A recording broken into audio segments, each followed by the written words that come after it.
O presidente Luiz Inácio Lula da Silva resgatou em um discurso feito hoje a mentira mais ridícula e vergonhosa de todo o seu atual mandato. No vídeo de hoje eu vou mostrar para você aquilo que a imprensa não mostra, os detalhes que ninguém presta atenção, mas que dizem muito sobre Lula e o seu governo.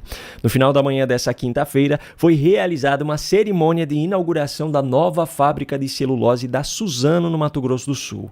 O evento contou com a participação de alguns ministros, como Simone Tebet e Rui Costa, também do vice-presidente Geraldo Alckmin e do presidente da República. Logo no início do seu discurso, assim que terminou de ler a sua nominata, Lula já deu sinais daquilo que estava por vir. Ele já começou trazendo a velha narrativa de que assumiu o país destruído, narrativa essa que ele usa para atacar o seu principal adversário e também para criar desculpas para os resultados negativos do seu governo. Quando eu fui eleito presidente pela terceira vez, eu tinha em mente que a gente tinha pegado um país semi-destruído. Vocês possivelmente não tenham noção do que aconteceu com esse país.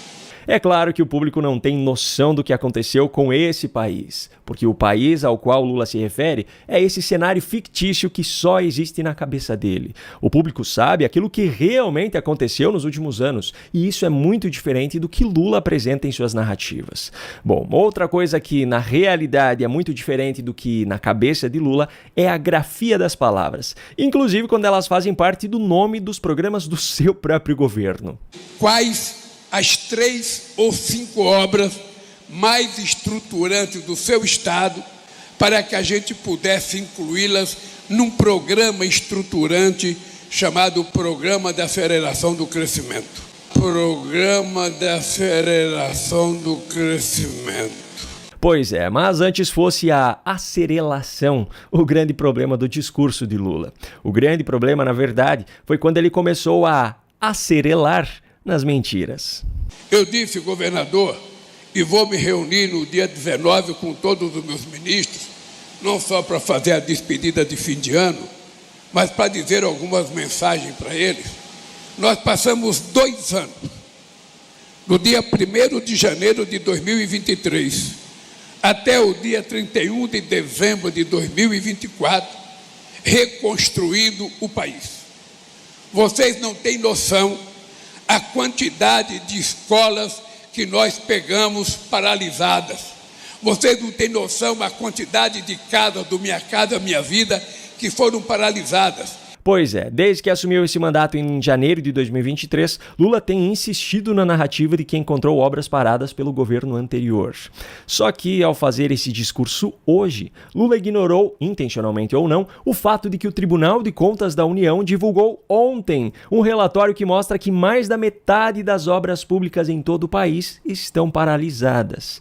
De acordo com o TCU, são 11.941 projetos interrompidos, que correspondem a 52% dos contratos em andamento no país. Ou seja, agora, durante o governo Lula, mais da metade das obras públicas que deveriam estar em andamento estão paradas. Que moral ele tem para falar qualquer coisa em relação à paralisação de obras em outro governo?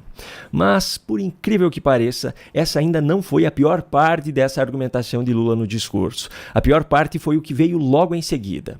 Eu hoje estou inaugurando conjuntos habitacionais que começaram a ser construídos em 2013 e que simplesmente ficaram paralisadas por irresponsabilidade, porque alguém nesse país inventou que ia criar uma carteira verde e amarela, porque alguém nesse país inventou que ia fazer casa verde e amarela, e eu não vi nenhuma casa verde e amarela, porque no nosso governo as pessoas pintam a casa do jeito que quiser. Pode ser vermelha, pode ser branca, pode ser azul. Não, você não ouviu errado.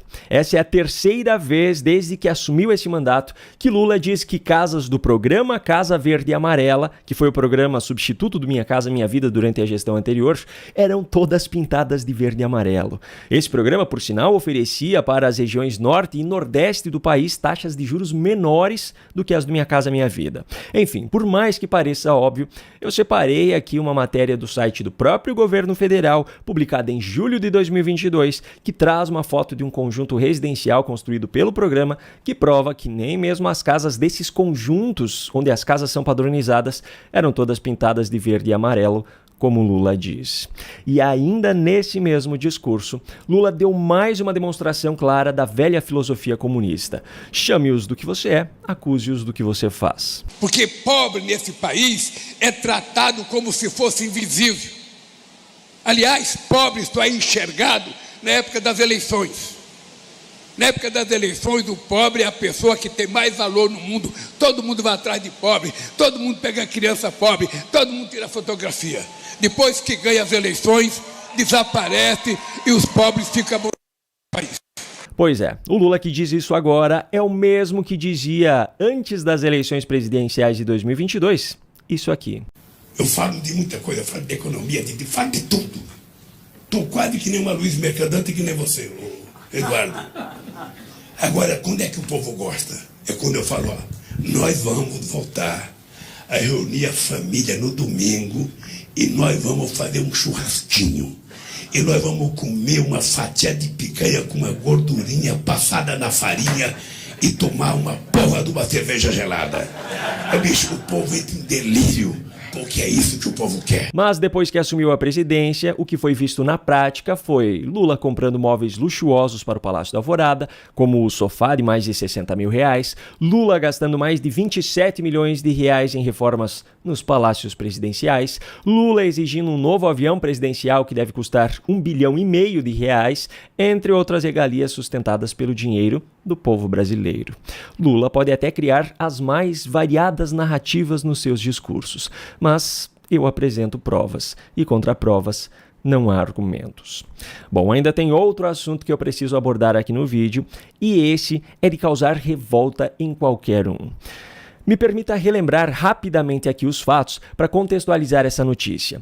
O deputado Marcel Van Hatten, do Partido Novo do Rio Grande do Sul, se tornou alvo de um inquérito da Polícia Federal por ter exposto em um discurso feito na tribuna da Câmara dos Deputados ilegalidades cometidas pelo delegado responsável pelas evidências posteriormente comprovadas como falsas que mantiveram Felipe Martins preso por 6 meses. Depois do inquérito ter sido anunciado, iniciou-se um debate de grande repercussão sobre a abrangência da imunidade parlamentar. Esse foi um dos motivos, inclusive, que fez com que o ministro da Justiça, Ricardo Lewandowski, e o diretor-geral da Polícia Federal, Andrei Rodrigues, fossem até a Câmara dos Deputados na última terça para uma audiência. Como eu mostrei no vídeo de ontem, Lewandowski mentiu ao citar uma jurisprudência que não existe, sendo que ele mesmo considerou em 2021, ainda como ministro do STF, que a imunidade parlamentar abrange esse tipo de acusações, quando foi relator do caso da queixa-crime contra Paulo Pimenta por ter ofendido a honra de Luciano Hang em um vídeo gravado fora da Câmara dos Deputados. Pois bem, nessa mesma audiência, também como eu mostrei no vídeo de ontem, Marcel Van Hatten fez questão de repetir as acusações feitas anteriormente, dessa vez na presença de Lewandowski e de Andrei Rodrigues, dizendo que, já que eles estavam afirmando que as falas feitas por ele eram um crime, o diretor-geral da PF deveria então prendê-lo em flagrante ali mesmo. O diretor-geral da PF não o prendeu. Algum tempo depois, Van Hatten afirmou então que André Rodrigues, diante da situação, estava prevaricando. Pois é, agora, adivinhe o que aconteceu? O diretor-geral da Polícia Federal, Andrei Rodrigues, decidiu entrar com uma representação solicitando que seja aberto um inquérito para investigar o deputado Marcel Van Hatten por tê-lo chamado de prevaricador. Me desculpe, mas o que eu realmente penso a respeito desse senhor não pode ser dito aqui. Um grande abraço e até a próxima.